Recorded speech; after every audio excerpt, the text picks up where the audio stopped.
ufalme wake. Maana anasema siri ya Mungu ni kwa watu gani? Wamchao.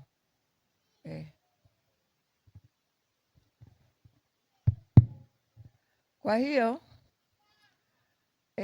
kama tulivyojifunza kwamba Mungu ametoa ujumbe huu wa thamani kwa ajili ya watu wake kusudi kutukamilisha kumaliza kazi ya mwisho. Tulijifunza jana namna ya ambavyo katika Kutoka 15:26. Hebu turudie tena hilo fungu. Kutoka 15:26. Kitabu cha Kutoka 15 na mstari wa 26. Akawaambia kwamba utaisikiza kwa bidii sauti ya Bwana Mungu wako na kuyafanya yaliyoelekea mbele zake na kutega masikio usikie maagizo yake na kuzishika amri zake. Mimi sitatia juu yako maradhi yoyote niliyowatia wa Misri, kwa kuwa mimi ndimi Bwana nikuponyaye. Amina. Nawe utaisikia kwa bidii sauti ya Bwana Mungu wako na kutega masikio usikie maagizo yake na kuzishika amri zangu, nami sitaleta juu yako maradhi yoyote niliyowatia wa Misri. Lakini kama tunavyojua, kwa kutojua au wakati mwingine pengine kwa kutojali, miili yetu imeingia katika mahangaiko na tumepata masumbufu ya magonjwa mengi. Lakini kama tulivyoona jinsi Mungu mwenye huruma na upendo mwingi hajatuacha tu aseme kwamba kwa kuwa ninyi wenyewe mmejiharibu, lakini ameweza kutupa msaada mkubwa kwamba turudi katika Edeni na kutumia vitu vile vya asili na kujiponya kwa hivyo. Kwa maana kama tulivyojifunza kwamba tumeumbwa kwa nini? Kwa udongo. Na kama tumeumbwa kwa udongo ni lazima tukarabatiwe na nini? Na udongo. Kwa hiyo vitu ambavyo vinatoka ardhini vinafyonza madini na vitamini vizoko katika nini?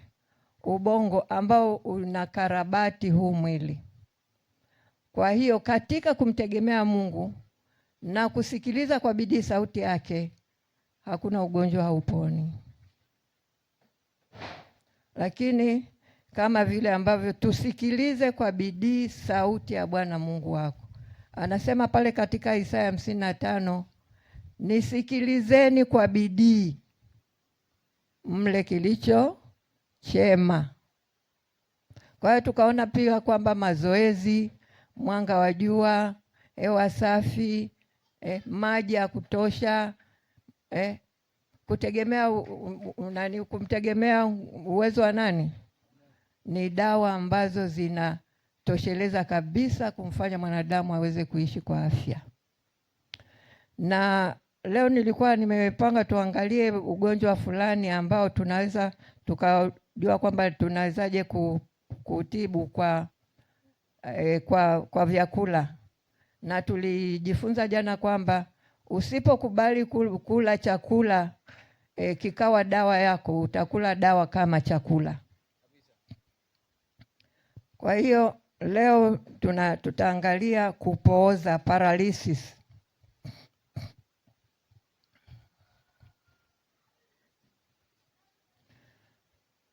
Tutaangalia kupooza kwamba inapotokea ghafla ubongo ukaacha kufanya kazi, matokeo yake ni mwili kupooza upande mmoja, kuchanganyikiwa, kupoteza fahamu au kufa moja kwa moja. Ubongo kutokufanya kazi kwa muda hutokea wakati mtiririko wa damu unaposhindwa kufika kwenye ubongo kwa sababu damu imeganda na imezuiliwa na kitu fulani, hivyo kufanya ubongo usipate oksijeni na virutubisho vinavyohitajika.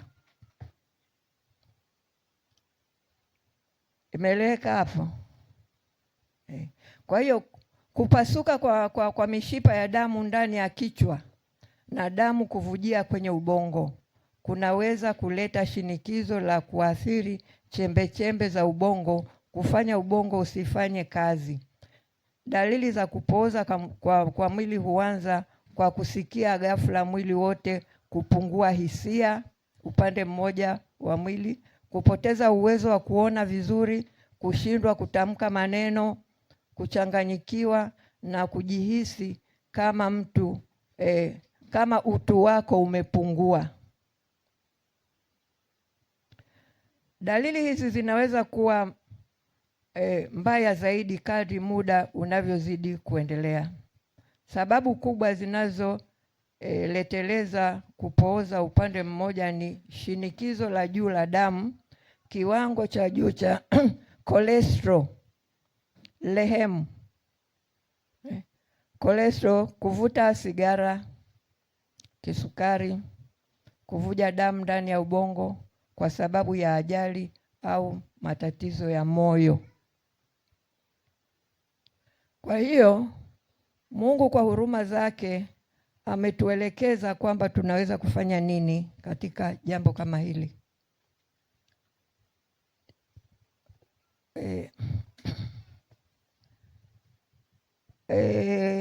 Tiba ambayo inaweza ikasaidia katika jambo hilo. Hakuna tiba maalum kwa ajili ya kupooza upande mmoja wa mwili isipokuwa kuvifanyisha mazoezi ya kutosha viungo vyote vilivyopooza, kula vyakula vinavyofaa kulingana na ushauri wa tabibu, kwa sababu cholesterol inasiriba katika mishipa, kwa hiyo damu haizunguki vizuri. Alafu damu inapokosa oksijeni, ina maana mwili hauwezi kukaa vizuri. Kwa hiyo tunaweza kufanya nini? Pamoja na yote hayo, tiba ifuatayo inaweza kuhakikisha kumweka mgonjwa katika hali ya kawaida. Machungwa. Tiba ya nini? Machungwa. Si wote tunajua machungwa? Sasa unaweza ukatumia machungwa kwa utaratibu ufuatao kwa muda wa siku 10. Siku ya kwanza utatumia machungwa 5. Siku ya pili machungwa 10. Siku ya tatu machungwa 15. Siku ya 4 machungwa 20.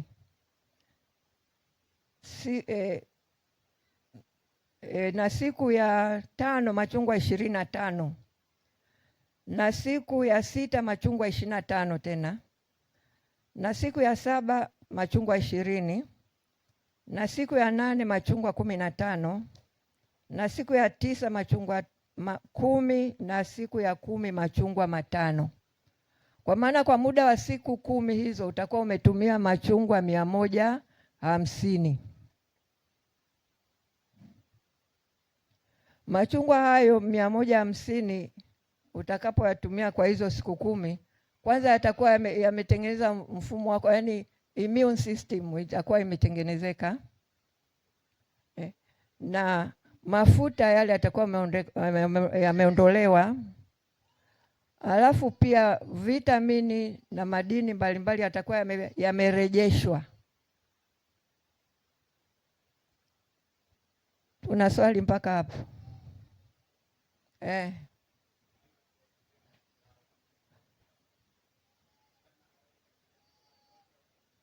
Yaani ni juisi ya machungwa, yaani unayakamua, alafu unaweza ukatumia hata kimrija kile, yaani kila baada ya muda mpaka, yaani kama ni 5 hiyo kutwa yawe yameisha hayo 25, yaani tangia asubuhi unavyoamka mpaka jioni yaishe.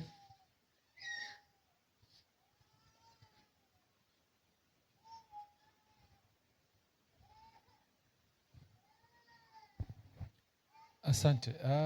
Kwa sasa hivi tunavyojua machungwa mengi tena kuna changamoto kidogo. Kuna machungwa mtaani huku ukiyaona ni makubwa kweli kweli, mimi naita makubwa jinga. Sasa nadhani tupate na elimu ya kutofautisha machungwa gani ambayo yatafaa. Sio kila chungwa ni chungwa. Asante. Kiutaratibu ni kwamba kwa ajili ya ubunifu wa mwanadamu karibu kila chakula kimeharibiwa, si ndio? Na ni mara chache unaweza ukapata machungwa yale ambayo moja kwa moja hayana nini, lakini kitu kutoka ardhini hakiharibiki kabisa. Yani sio hakiharibiki, yani hakipotezi ule uhalisia, ila kinapunguza. Umenielewa? Kinapunguza, lakini sio kwamba kinakuwa hakina kabisa. Kwa hiyo pia inaweza tu ikasaidia na inaweza ikafanya vizuri, kwa sababu tumeshafanya hivyo kwa watu ambao walikuwa na shida kama hizo. Mungu akawa amewasaidia. Yes, kwa kumsaidia tu ni kwamba hakikishe tu isiwe seedless, yaani machungwa ambayo hayana mbegu. Sasa hivi kuna matunda mengi upande ule wa ndugu zetu Kenya yanakuja bila nini? Bila mbegu. Tikiti halina mbegu, machungwa hayana mbegu. Hakikishe hata unaolichukua kama ni kubwa jinga, hakikisha lina nini? Lina mbegu. Asante. Alafu pia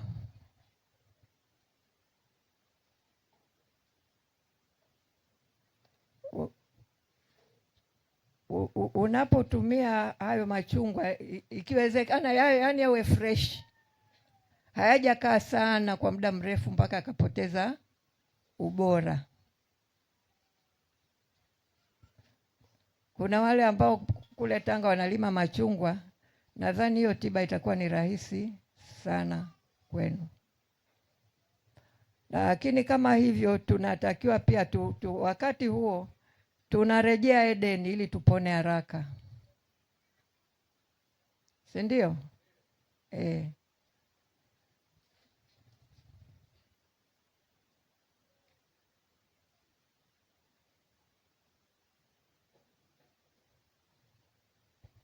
Hapo kwa kutumia hiyo juice, unaitumia ikiwa kama chakula chako ama unaweza ukakuwa unakula chakula ukiinywa bado?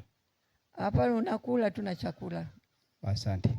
Ila pia tuangalie kwamba wakati huwezi kutumia nani hii, yaani wakati ambapo unakunywa hapo hapo ukatumia chakula ambacho kina nini, vegetable, green vegetable, mboga kwa wakati, kwa sababu combination ya mboga mboga za kijani na citrus fruit ya machungwa nini, hayo machungwa yanatengeneza uric acid. Kwa hiyo unapokula chakula ambacho kina mboga hizo, baada ya saa moja ndio unaweza ukala machungwa hayo. Tunda ambalo unaweza ukalitumia tuna mboga ni parachichi au limao au ndimu. Bwana asifiwe. Amina. Swali langu liko hapo kwenye matunda kwanza. Mfano matunda hapo mengine unakuta ni ya kisasa, mengine yanakuwepo ya kienyeji. Kwa hiyo mfano kama papai, kuna mapapai unakuta yale mapapai makubwa sana. Yale yanakuwa ni mapapai ya kisasa, pia kuna mengine ya kienyeji. Sasa nilikuwa nauliza kama na hayo pia ya kisasa kama yanafaa. Pengine tusaidiane tukujibu hilo swali, kwa sababu natural tunaposema tunda tunasema tunda ambalo kama hivyo, kama unasema mengine hayana mbegu. Sijawa na uzoefu sana katika hilo, kwa sababu tunda kama tunda tunajua linaloota kutoka ardhini. Hata sasa hivi wanasema sijui kuna mchele wa kutengeneza, tujui, kwa sababu wanadamu wameenda mbali sana na ubunifu wao.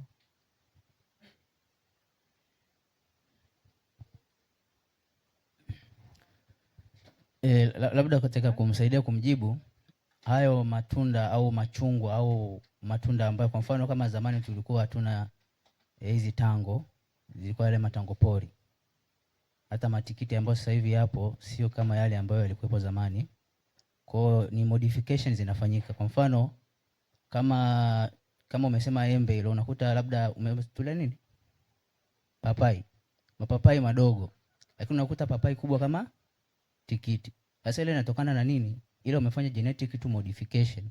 Umeelewa? Ni kwamba labda ulichukua zile genes ambazo zinasababisha labda kwa mfano tikiti liwe kubwa vile. Wakaifanyaje? Wakainject kwenye nini? Kwenye papai. Wakapata papai ambalo lina ukubwa sawa na nini? Na tikiti, lakini halina shida kwa afya. Sawa. Labda tukakuongezea ni kwamba ni lazima tuwe makini pia, kwa sababu ndivyo ambavyo shetani anafanya sasa hivi kuhakikisha kwamba analeta maradhi. Nadhani wengi mmekutana na parachichi nyingi, maparachichi makubwa kweli kweli. Kwa hiyo kuhusu habari ya matunda, unapokwenda sokoni lazima ufahamu ya kwamba unakwenda kununua tunda ambalo lina mbegu ndani yake. Ni kweli hatukwepani nayo, tutakutana nayo huko kwa sababu wanataka wayaondoe kabisa. Kwa hiyo tafuta tunda lakini liwe na nini? Liwe na mbegu ndani yake. Hapo ndio itakuwa salama yako. Asante.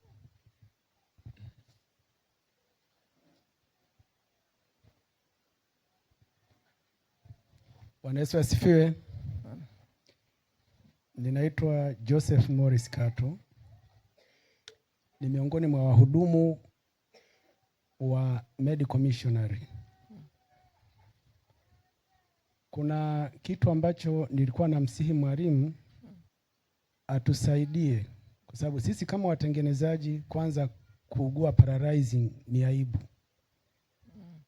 Ni nini inayoweza kuwa kinga au dalili za mtu anayekwenda kupata paralyze? Asante.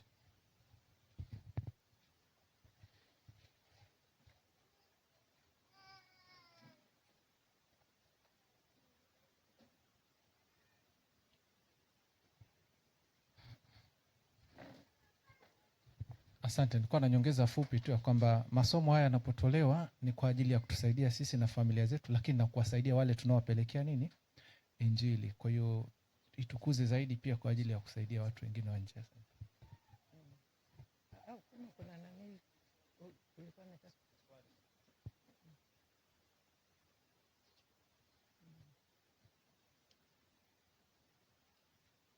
Sawa, naweza. Sawa.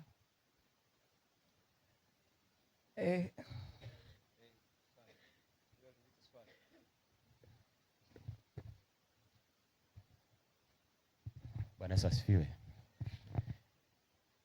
Swali atajibu, lakini pia wataalamu tunao wengi hapa, si ndio? Pamoja kwamba yeye anafundisha, ila kuna mtu anajua. Wataalamu wa afya wapo, na yeye amesema, yeye aliyesema na wewe unaweza ukawa unajua. Kwa hiyo usirudishe swali huku, wewe tuambie tu majibu. Sawa sawa. Kwa hiyo sawa. Mwenye turudishe tu kwa darasa, dalili za kupooza ni zipi za mtu anayeelekea kupooza, ili twende vizuri wakati mama anazitafuta hapa nyingine na wengine. Asante.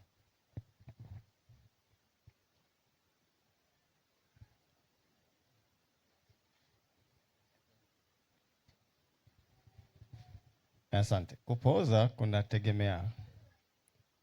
Sehemu yoyote ya mwili inaweza ikapooza kiungo, inategemea sasa umepooza nini. Unaweza ukapooza mkono, ukaanza kuishiwa nguvu, alafu na kuishiwa nani, kwa mfano ukapata ganzi. Unapata dalili zile, hisia zinakuwa zimefanyaje? Zinaanza kuwa uhisi kitu.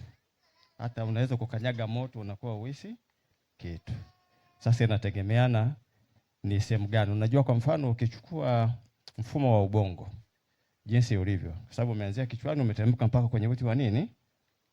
Kwenye uti wa mgongo hapa. Sasa inategemea level gani. Kwa hiyo kumekuja na mishipa ile imefanyaje? Imetawanyika sasa kuwa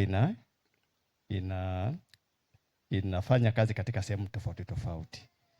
Kwa hiyo ubongo una station. Sasa ni sehemu gani inakuwa imeathirika?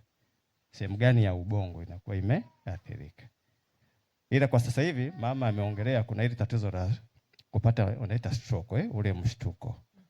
kwamba sehemu moja ya mwili inakuwa imefanyaje, imekufa yote, kwa sababu kuna sehemu ya ubongo ambayo itakuwa imeathirika, inayotawala upande huo inakuwa sasa. Dalili zinategemea mshipa umepasuka au mshipa umeziba, kulingana na vyakula tunavyokula. Mishipa inaanza kuwa inajaa ndani mafuta mengi, kwa hiyo inaanza kupunguza kiwango cha damu, na ubongo uko sensitive sana, unahitaji hewa ya kutosha, pia unahitaji glucose. Kwa hiyo na vitu vina vitamini B, zote hizo zinahitajika.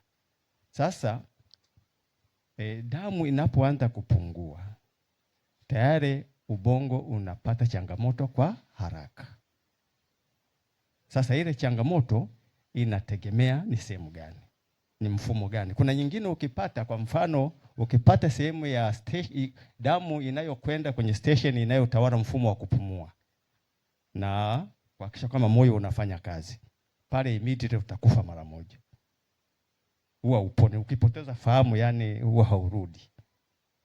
Na inakuwa ni sehemu ndani sana ya ubongo. Alafu kama umepata sehemu ile ambayo inatawala misuli, ndio hii sasa. Ule mfumo unaotawala misuli inashindwa kufanyaje? Kufanya kazi, kwa sababu haipati chaji ile ya umeme. Unajua ubongo unatoa umeme. Yaani unapokula chakula, energy kwenye ubongo ni umeme tupu. Unaona? Kwa hiyo unashindwa kufanyaje? Ule umeme unashindwa kufika. Kwa hiyo ubongo unashindwa kufanyaje? Misuli inashindwa kulingana na sehemu ambayo itakuwa imeathirika. Kwa hiyo dalili mara nyingi zina depend uko wapi. Kwa hiyo kwa mfano ukipata tatizo kwenye sehemu hii ya upande wa kushoto, sehemu itakayoathirika ni upande wa kulia. Maana ikifika ubongo, ukifika hapa huwa unakuwa na X, yani unakata huku panatawala huku na huku panatawala huku. Kwa hiyo utaona hii sehemu inavutika, unaona sehemu inafanyaje, inavutika. Yaani kule kuliko vutika ndio pazima. Sehemu hii ambayo imevutika huku, ile ambayo imeshindwa kubalance, huku ndio kumefanyaje? Panaonekana kwamba huku ndio pana tatizo. Unaona? Kwa hiyo inakupa picha kwamba sehemu gani ya ubongo itakuwa imefanyaje? Kwa hiyo kama hata ni kutembea, uwezi kutembea. Alafu fahamu yako, ule uelewa unafanyaje? Unaona hata ulimi uwezi kufanyaje? Kuongea. Kwa sababu ile mishipa haiwezi kusababisha ile haiwezi kupata mawasiliano ya kuiweza kufanyaje? Kucheza cheza. Unaona? Kwa hiyo ina depend. Alafu ile sehemu unapata kuishiwa nguvu. Kama ni sehemu labda kwenye uti wa mgongo, labda umepata ajali umevunjika, sehemu inayoathirika mara nyingi ni kuelekea wapi? Huko chini. Miguu inashindwa kufanyaje? Yaani unapoza chini huko. Kwa hiyo hauwezi kutembea wala yaani huwezi kuondoka, huwezi kufanya chochote. Yaani unashindwa kabisa kufanyaje? Kutembea. Kwa hiyo kama ni sehemu za, yaani inategemea level. Kuna levels ni wapi umeathirika na dalili zake zinadepend. Lakini ni kupoteza hisia, kupoteza uwezo wa Alafu wakati mwingine kunakuwa na aina mbili. Kuna ile mota ambayo inaweza kutembea ndio imeathirika. Alafu kuna ile sensory ambayo inapelekea hisia. Unaona? Kuna mwingine anapoteza moja au mwingine anapoteza zote. Yule ambaye amepoteza labda hisia, yani hata ukimchoma anakuwa afanyeje? Kuna yule ambaye anakuwa na hisia lakini hawezi Unaona? Kwa hiyo ina depend, inategemeana ni. Kwa hiyo kupoteza nguvu, kufa ganzi ndio inakuwa matokeo. Wakati mwingine kupoteza fahamu. Unapoteza kabisa fahamu, unakuwa huwezi kuongea, mdomo kupinda. Yaani unavutika upande mmoja. Ule upande uliovutwa ndio mzima. Ile sehemu iliyovutwa nakuta ndio, lakini sehemu ya ubongo ambayo itakuwa imeathirika ni ya upande mwingine, opposite. Huku pakivuta hivi, na maana pale kuathirika ni huko. Unaona? Yaani ubongo huko unakuja hapa, ukifika hapa hivi unagawanyika. Yaani inakuja hivi, inakata hivi, unakata hivi. Umeona? Kwa hiyo upande huu unatawala huku, na upande huu wa ubongo unatawala huku. Yaani ubongo una station mbalimbali hapo, huku na huku. Unaona? Huwa kuna sehemu mbalimbali kulingana hata na ile mifupa ilivyokaa. Kwa hiyo hapo unakuta kuna station na hapa juu na hapa. Sasa huku mbele hapa ndipo hapana shida. Hapa mara nyingi ni kwenye wisdom. Hii inaitwa silent area. Hapa mbele hapa. Hapa ndio kwenye hekima na kila kitu. Penyewe inaitwa silent area. Hapa pametulia, ndio mahali pa maamuzi hapa. Hapa kwenye ubongo hapa. Sehemu zingine zote huko zinakuwa tendaji.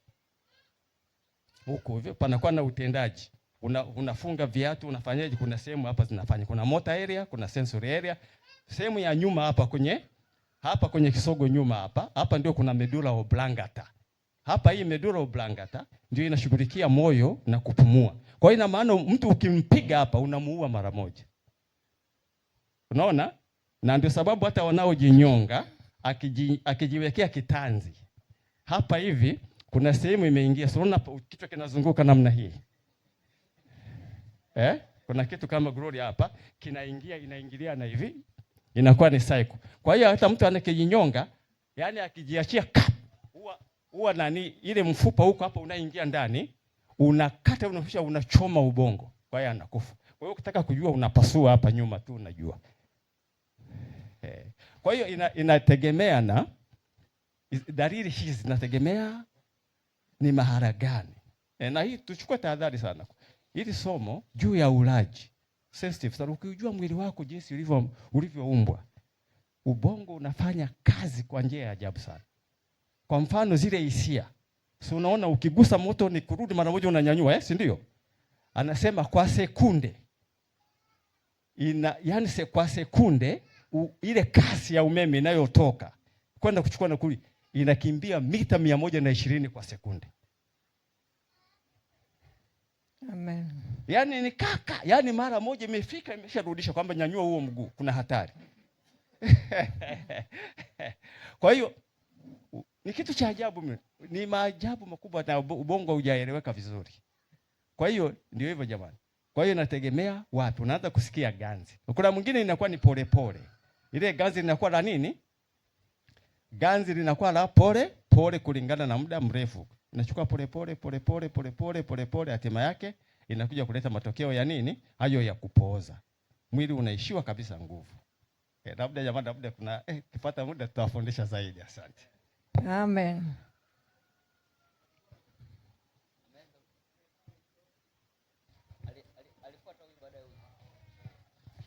Bwana Yesu asifiwe. Ninamshukuru sana ndugu yangu aliyezungumza habari ya namna mtu anavyopooza. Lakini mimi nitazungumza kidogo tu kwa ajili ya prevention. Sisi kama wana matengenezo tunashindwa kufahamu kwamba kwa nini tunaendelea kuishi au tunaendelea kula kama tunavyokula. Ni kwa sababu tulipotoka Babeli tulitoka na zile desturi za ulaji wa kule. Lakini kama ukisoma kitabu cha mashauri juu ya ulaji ukawianisha na fungu la Wakorintho wa kwanza sura ya 10:31, basi mlapo au mnywapo au mtendapo neno lolote fanyeni yote kwa utukufu wa Mungu. Utajikuta kwamba wewe kwako maradhi hakuna. Mpaka inapofikia hatua ya dalili kama hizi alizozizungumza, mtu kusikia ganzi na mawasiliano ya brain connection kwenda era, yani mawasiliano ya umeme ambao unaitwa meridian, umeme ambao ungeweza kwenda straight unakwenda kushoto aidha unakwenda kulia. Maana yake kuna vitu ulivyovikosea. Hatupaswi kuendelea kula kama desturi za watu wa kawaida, kwa maana kwamba ya kutesti sweets of the food. Yaani unakula tu chakula kwa sababu ya utamu wake. Unatakiwa kula chakula kwa kujua kwamba unaongeza nini mwilini mwako. Nitakwenda tu straight kwamba usikose kutumia vyakula vinavyoongeza umeme katika mwili wako mpaka mwili ukaishiwa umeme, ukaanza kubalance kwamba sehemu hii iwe na umeme, sehemu hii iachwe. Tuko pamoja? Kuna vyakula ambavyo wakati fulani tunaviona ni gari lakini ni vya thamani. Kuna korosho, korosho ni kitu ambacho kila siku kinapanda thamani, lakini watu hawajui kwamba ni kwa sababu gani. Lakini Waisraeli kwa sababu lilikuwa ni taifa la Mungu, walikuwa wanajua kwamba korosho ina faida gani katika mwili wa binadamu.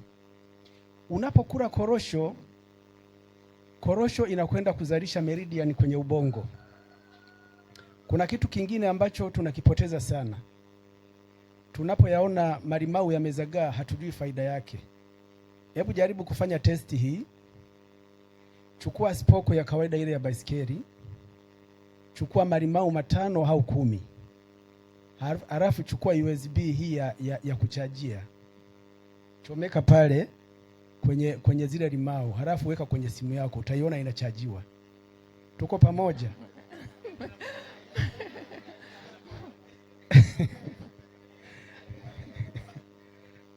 Yaani iko hivi, vyakula vyenye vitamini C vina uwezo mkubwa wa kurudisha umeme katika mwili, lakini wakati fulani tunavila kama kwa kugushi tu.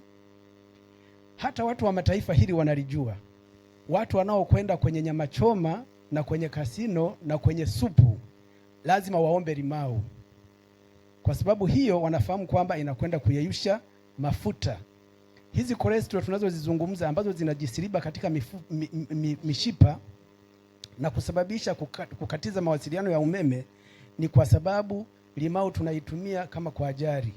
Lakini kama tungefahamu kwamba limau ina wingi wa vitamini C, ina utajiri huo, tungeweza kuitumia wakati fulani mara kwa mara katika milo yetu. Lakini kinga nyingine ni mazoezi. Tusifanye mazoezi kama kitu cha kugushi. Mazoezi sio lazima ukajirushe upige sarakasi kila mtu akusifu, la hasha. Hakikisha kwamba katika maisha yako, kama wewe si mkulima unakaa mjini, achana na starehe za kupanda magari kila wakati. Tafuta mwendo mrefu, utembee kwa miguu kwenda na kurudi. Hakikisha jasho lako linafanya nini? Linatoka, ili ujenge stamina. Bado kuna hizi push up, aidha michezo baada ya kushiba unacheza mchezo wa taulo wa kutanua mikono na miguu. Baada ya pale jasho litatoka, utaenda utaoga, utalala. Pale mwili umepata kitu chake. Lakini kuja kufikia hatua kwamba mwili umejawa na hizi tunaziita malignant tumors au cholesterol, ni makosa ambayo wewe binafsi umeyafanya. Kwa nini mwili unaweza kujaza cholesterol mpaka ukapatwa na kuparalyze?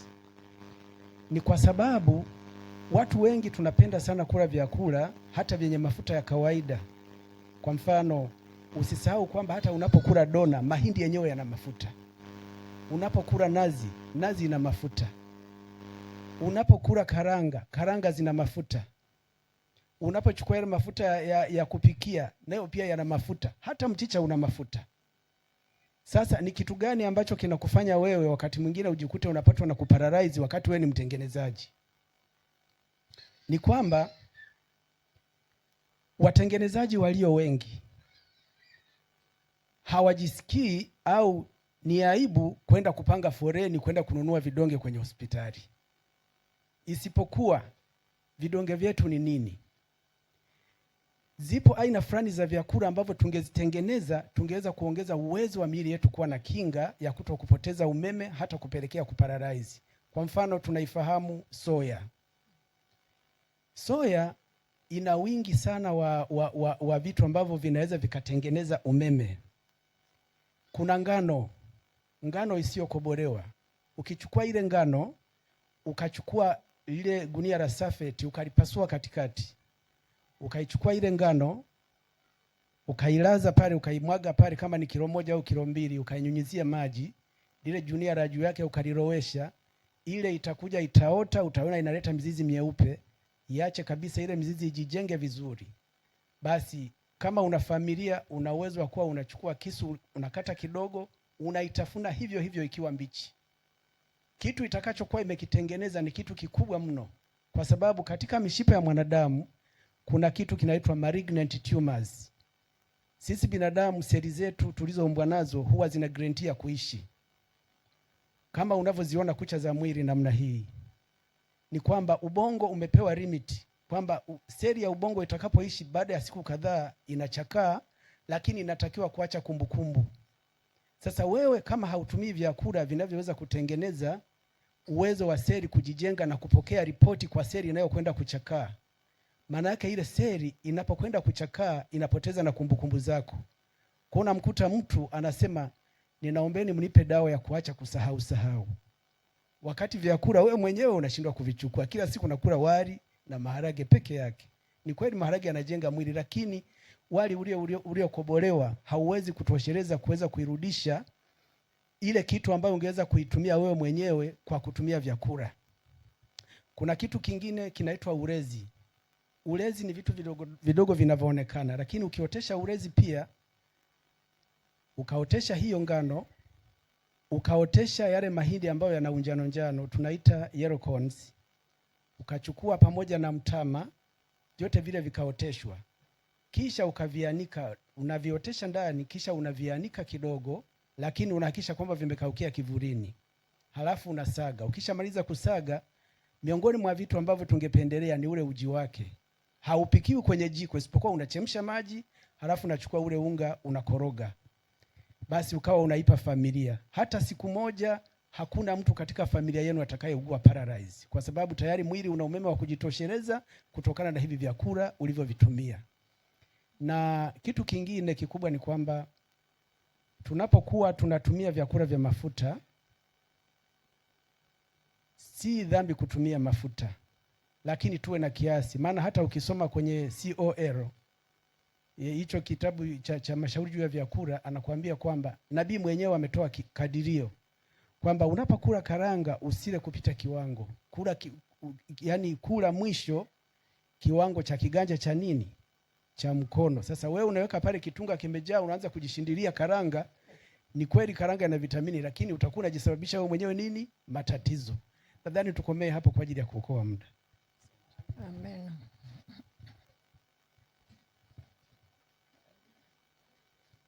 Ninashukuru sana kama vile ambavyo tumejifunza hata jana kwamba hakuna mtu ambaye, yani kama ukifikiri unajua, hujajua kama ikupasavyo kujua. Kwa hiyo tutaendelea kuwa wanafunzi na kujifunza mpaka tutakapofikia. Na niongeza kidogo hapa. Sasa nimeshtuka kidogo, nimeona hapa kuna wataalamu wengi wa afya.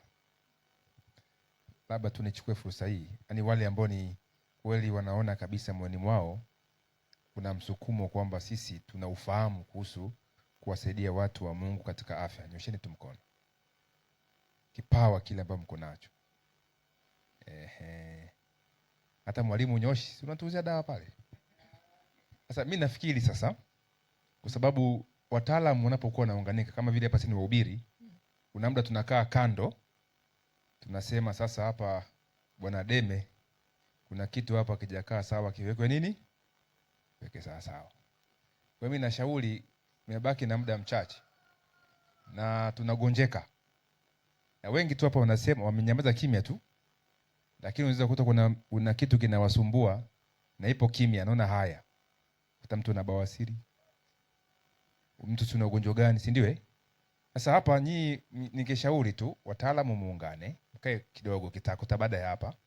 Muangalie ni kitu gani ambacho tasema kwamba ndio kipo current. Je, kuna mambo leo kwa mfano sasa hivi Tanzania, katika ulimwengu wa matengenezo au wa kidini, mada kuhusu ni Utatu Mtakatifu. Si ndio iko hivyo Sasa hivi pia kuna magonjwa ambayo yanatusumbua. Wengi tu ambao mtu ukihesabu watu 10 utakuta 6 wako hapo. Sasa mnaweza tu mkakusanya vitu fulani, mkatufundisha tu, pia mkatufundisha na hiyo dawa tukitoka hapa tukajitibu. Alafu in future mtuandalie hata kijitabu sasa ambacho kitakuwa hii ukiugua hivi kula machungwa 25, hii kula parachichi 7. Unaona na research imefanyika. Maana zamani tulikimbeza dawa kwa sababu ukiugua tu kidogo unapewa magurudulia ya maji, madumu ya maji, afu unauziwa milioni 3. Si ndio unakunywa. Mimi nilishakunywa dawa gurudulia mpaka nikakimbia, ukipumua watu wanakimbia harufu ile. Sasa mwisho kumbe kuna research ambayo inaweza kufanyika kitu kidogo. Hata nimeona ndaacha anatuzia dawa kidogo kidogo tu. Imechakatwa vizuri na wengine nimeona wanauza dawa. Ndani mtumishi wa Mungu tukutana kule Tanga, ndio utalama kumwage hapa. Si ndio jamani? Si utaka tupone? Bwana asifiwe. Ila ni ushauri wangu tu, nimeshauri kanisa.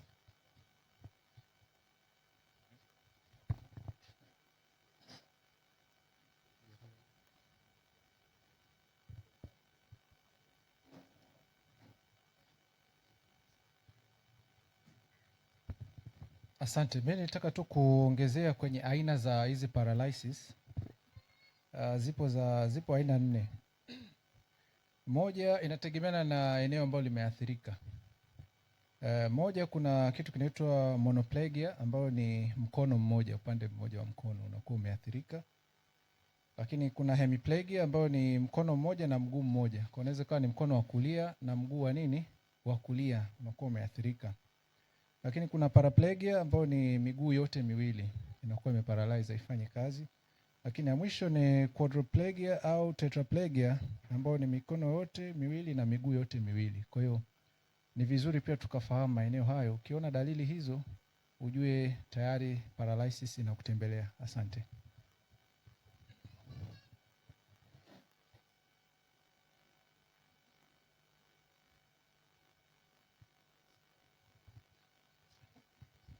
Asante. Mimi nitaka niulize swali. Kuna hoja ambayo mwalimu ameizungumza kuhusiana na kuchanganya matunda pamoja na vyakula vya mboga mboga. Amezungumza kuhusiana na vyakula matunda ya citrus, machungwa, si ndio? Kwamba tusichanganye pamoja na vyakula vya mboga mboga. Katoa muda kwamba kama unataka kula machungwa utumie baada ya lisali moja kama umetumia mboga za majani. Lakini akashauri kwamba vitu ambavyo unaweza ukachanganya, kwa mfano ametupatia ni parachichi, akataja pia limao au ndimu. Sasa katika uelewa wangu ambao mimi ninaelewa, sijajua kwa wengine, kwamba limao na ndimu ni mojawapo ya citrus fruits. Sasa hebu jaribu kuelewesha hapo kwamba tunatumia vipi, kwa sababu tunapochukua limao na ndimu ni vitu ambavyo ni matunda ambayo yana uchachu. Labda huenda kuna mekanizmu ambao kama yakifika ndani ya tumbo yanaweza yakabadilika yakawa kwenye mfumo.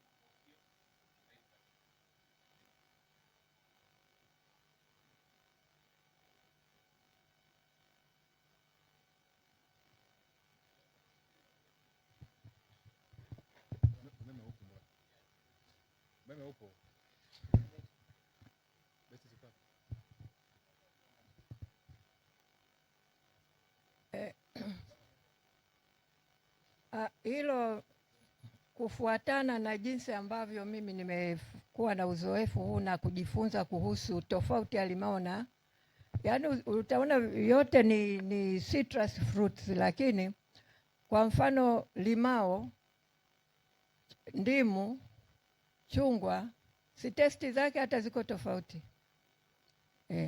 Kuna vitu vingine ambavyo vipo huku havipo. Kwa sababu mimi nimechukua kwa watengenezaji wale wa kile kitabu, kama mmeshawahi kukisoma, Science of the Natural Healing, ambacho ni cha Carlos, ambaye alikuwa ni nadhani president wa kwanza katika kanisa la Waadventista wa Sabato, ambaye ndo ambao sasa hivi vitabu vingine ambavyo vinaandikwa wengi wamekoti kule. Limao halina, yani lenyewe combination yake haitengenezi uric acid kwa utafiti uliofanyika. Hata nini hizi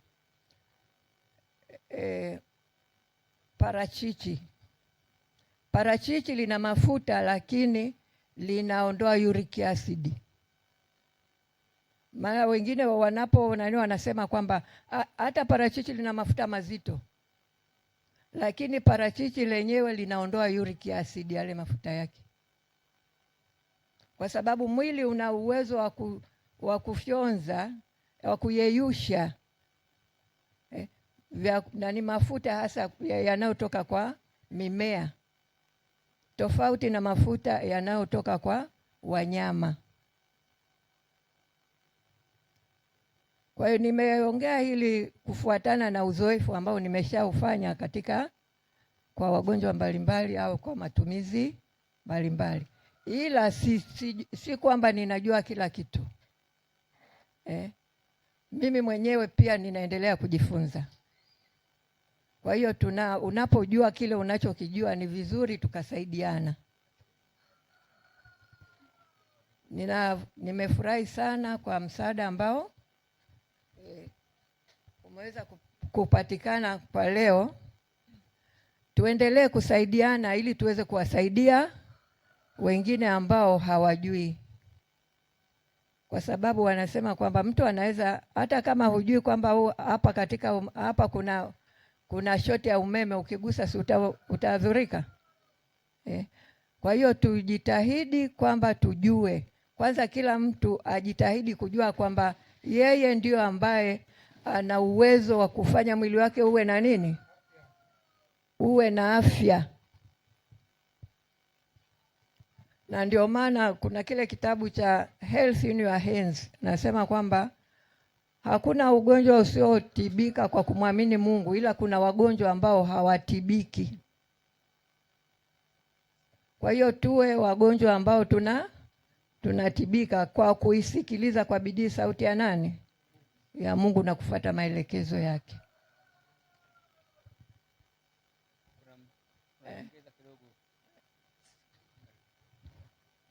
Asante. Kuna swali ambalo mtumishi wa Mungu pale ameuliza kwamba umefundisha kuwa haipendezi unapotumia matunda saa hiyo hiyo utumie mboga za majani. Tatizo ni nini? Ndio nataka nijaribu kumwelewesha vizuri. Matunda haya yana asidi tofauti tofauti.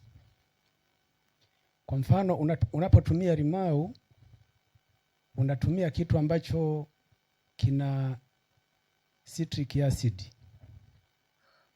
Unapotumia machungwa unatumia kitu ambacho kina malic acid.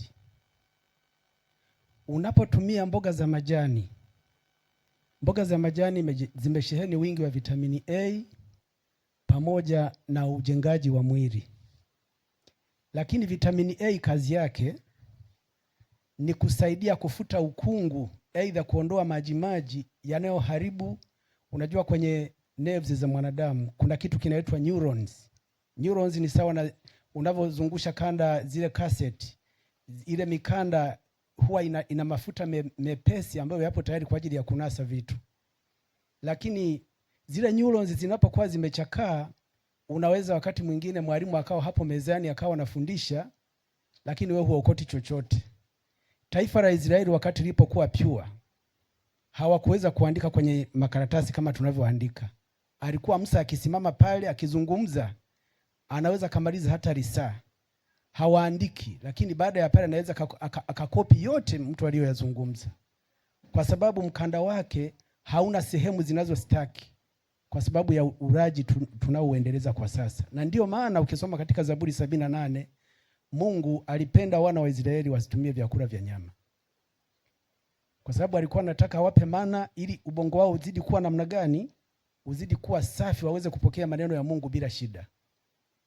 Sasa unapokuwa umetumia chakula cha mboga za majani, wakati mwingine mboga za majani tunazikosea namna ya kuzitumia kwa sababu tunazipika kama maharage.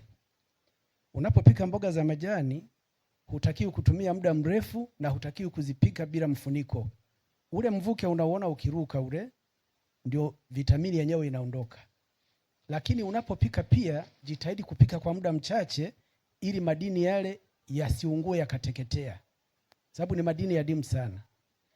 Na unapomaliza sasa kutumia vyakula vya mboga za majani, saa hiyo hiyo ukachukua matunda ukayatumia. Mfano, malic acid ambayo ni chungwa lina uwezo wa kuozesha chakula cha mboga za majani ndani ya mwili wako. Uric acid, tunasema citric acid ambayo ni limau, ina uwezo wa kuondoa, ina uwezo wa kuozesha mboga za majani ndani ya mwili wako. Kwa hivyo, wewe utakapokuwa umekula chakula kizuri cha mboga za majani, kisha ukanywa lemon juice, aidha ukakamua limau ukatumia, ukasema wewe umekula vizuri kwa sababu umekula vitamini C.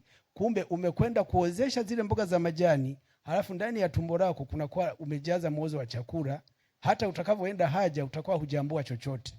Ndio maana tunatakiwa unapotumia chakula fulani ukijua kwamba ni cha asidi kadhaa, na ukipe muda ile asidi ifanye kazi, baadaye kama ni kuja kutumia kitu kingine ndipo utumie. Basi kama utakuwa umeanza na mboga za majani, muda huo usitumie matunda kwa haraka. Acha kwanza mpaka masaa yapite. Tunashauriwa masaa 5 hadi 6. Kisha tumia nini? Tumia matunda. Asante.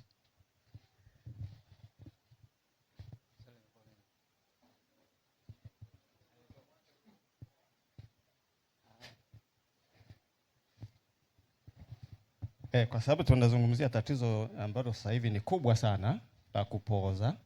Sasa kuna vyakula ambavyo ni hatarishi sana ambavyo vinatupeleka kupata hili tatizo. Vyakula adui mkubwa wa mfumo wa fahamu kwa sasa ni refined sugar, sukari nyeupe iliyochakatwa. Hiyo ni sumu kali ambayo mwanadamu leo anatumia na ambayo imeleta madhara makubwa. Yaani ile ni kama unakula bomu la kuharibu mwili wako kila kona. Sukari refined, hii sukari iliyochakatwa ni hatari na ni sumu mbaya sana inayoharibu mifupa. Kwanza inaanza kuharibu meno. Katika mwili wa binadamu hakuna mfupa mgumu kama jino. Hata ukifa ukioza kabisa, meno yanakuwa bado yapo. Yanakuwa kati ya vitu ambavyo vinachelewa sana kusagika. Lakini kwenye sukari, kila siku watu wanalia nini? Sukari inakwenda kuua kinga ya mwili. Sukari, refined sugar, inakwenda kufanya mwili, inakwenda kufagia ile vitamini B ambayo ni muhimu sana kwa ajili ya kuhakikisha kwamba mwili ubongo unapata nguvu. Yaani kazi ya vitamini B kwenye ubongo ni kufanya ile nafaka iunguzwe. Ili kusudi ubongo uweze kupata nguvu. Kwa hiyo sukari inaharibu uwezo wa utendaji wa mwili wa ubongo, kwa sababu inaondoa ile vitamini, inaondoa vitamini B, inakonsume kabisa, inamaliza. Alafu sukari inakwenda kushusha kinga ya mwili. Na katika tafiti imeonekana watoto wanaotumia sukari hasa chini ya miaka 5 wanapata athari kwenye ubongo ule ambao unatunza kumbukumbu. Kwa hiyo unatengeneza mbumbumbu tu, unang'ang'ana na matuishi na nini, huyo hamna kitu, mshaharibu kabisa ubongo wa mtoto. Sukari sasa hivi katika tafiti inahusishwa na kila ugonjwa sugu unaoujua. Kila iwe stroke, hiyo mshtuko wa moyo, inasababisha mifupa kusagika, inasababisha gauti, yani ile watu wanapata shida ya uric acid kwa wingi, sukari inahusika. Sukari ni sababu ya ugonjwa wa kisukari. Sukari inasababisha kansa, hasa shingo ya kizazi kwa kina mama. Sukari inasababisha moyo mishipa ile ya moyo kuharibika na moyo kutokupata damu ya kutosha. Kwa hiyo na inasababisha watu kujaa mwili, yani kuwa na maji kubaki sana kwenye mwili. Kwa hiyo sukari, ndugu zangu, ni janga. Hiyo ni sababu mojawapo ambayo inasababisha watu wengi sukari ni janga. Wewe mtu asikudanganye kuacha kutumia chumvi. Watu wengi, wataalamu wengi, mtu anakwenda sukari pia inahusika na mambo ya pressure ya nini? Na sukari pia ndio inaleta paka mambo ya nini ya kusababisha, kwa sababu inakwenda kufanya ubongo usitoe ile umeme. Kwa hiyo inasababisha watu kufanyaje? Kupooza. Kwa hiyo sukari ni kitu cha hatari sana. Na kitu kingine ambacho kitapelekea ni watu kula vyakula vilivyokobolewa. Vyakula vilivyokobolewa ni kwamba vinashindwa kuwa na sifa ambazo zinatakiwa kwa ajili ya kufanya ubongo wako ufanye nini? Kazi. Kwa sababu jinsi ambavyo nafaka ile nzima ilivyoundwa, Mungu alivyoiumba kwa hekima yake. Unajua ndani ya ile nafaka kuna mafuta. ndani ya ile nafaka kuna kuna nini starch ambayo inahitajika. Alafu ndani ya ile nafaka kuna kuwepo na lile ganda. Kwa hiyo kuna mafuta, alafu ndani ya ile nafaka kuna kuwa na vitamini. Kwa hiyo imejitosheleza. Yaani ikiingia mwilini haiendi kudai, haiwezi kukomba mwili, haiwezi kwenda kuchukua ile vitamini ya ndani ya ubongo. Bali inakwenda kufanyaje? Inakwenda yenyewe imejitosheleza, itatoa vitamini, itatoa hayo mafuta, alafu itatoa makapi. Kwa hivyo ni kwamba itasababisha ubongo uweze kufanyaje? Uweze kupata vitu vinavyohitajika kwa ajili ya kutoa nguvu. Lakini unapokula chakula ambacho kimekobolewa, kwa mfano mahindi, yale yanapokwenda yanaingia kwanza kwa kasi sana kwenye mwili, yananyanyua kiwango kikubwa sana cha sukari bila udhibiti wa haraka. Matokeo yake yanaanza kuleta utendaji hata ubongo sio sahihi, kwa sababu ya kiwango kinachoinuka mara moja. Kwa hiyo yanavuruga kwa jumla mwili. Kwa hiyo chakula kilichokobolewa kwa kweli hakifai. Kwa mfano kitu kingine pia ambacho, na haiwezi kutoa umeme unaotakiwa, kwa sababu kuna mapungufu mle, kwa hakuna vitamin, pia hakuna yale mafuta yanayotakiwa. Kwa sababu umetoa, kwa mfano kile kiini kimeondoka, na ambacho kinakuwa na nini? Kina mafuta ambayo ni muhimu kwa ajili ya utendaji kazi. Alafu pili, kuna chakula kama wali mweupe. Kwa kweli wali mweupe, yaani kuna vyakula vingine, ndugu zangu, tuseme ule ukweli, ni vya watu wajinga. Wali mweupe ni chakula cha watu gani? Wajinga. Ngano nyeupe ile ambayo haina nini chochote ni chakula cha watu wajinga. Hakuna mtu mwenye maarifa anakula ile. Soda ni vinywaji vya watu gani? Ni wajinga. Watu wangu wanaangamia kwa kukosa nini? Ukikosa maarifa si unakuwa mjinga? Kwa hiyo kuna vyakula ambavyo ni vya watu wajinga duniani, ambavyo ukiona tu unajua hawa ni wajinga. Hata mimi nakula wali wenu hapa tu nashangaa, na matengenezo hawa ni wajinga. Tusiseme wengine. Wali mweupe. Nasikitika sana. Hata mungenunua mtama mweupe. Si kuna mtama mweupe? Mtama mweupe chakula kizuri sana. Ni bora kuliko nini? Huu wali uliofanyaje? Uliokobolewa. Huyu ni nothing. Unaongeza uzito, alafu katika zile level. Labda samani. Ngoja katika level za thamani. Zile thamani. Kwa hiyo katika kuparalaizi, ukila vyakula hivyo, sukari, vyakula vilivyokobolewa, vyakula vilivyokaangwa, unajiweka kwenye hatari ya kufanyaje? Ya kuparalaizi. Jamani, mnasemaje kwa kipindi? Amina. Bado tuko nacho. Sasa mmeona umuhimu kwamba wakati wa chakula tusitumie muda mwingi. Kipindi hiki, kwa sababu na chakula ni afya, si ndio? Yaani kula kwenyewe na kupumzika ni afya. Niliwaza kitu kimoja, twende tukale mara moja. Sasa hivi tukale hicho chakula cha wajinga. Alafu nadhani tutakuwa tushapata werevu. Alafu tukirudi sasa kwa haraka saa 8:30 tunatakiwa tuwe tushafunga kipindi cha afya. Kinaanza vipindi vingine. Sasa hivi ni saa 7 dakika ngapi? Dakika 5. Sasa walimu wetu nyinyi mtangulie mkale pale, ambao naona wale wote walionyosha mikono. Tangulie mkale, chukue chakula, halafu ndani ya nusu saa turudi hapa saa 7:30 tuendelee na hicho kipindi cha afya. Si ndio jamani? Ili waendelee kupresenti, tutaje magonjwa na tiba, ili ujinga ututoke kichwani. Basi kwa kufunga kipindi chetu tupige magoti tuombe, na nimwombe rafiki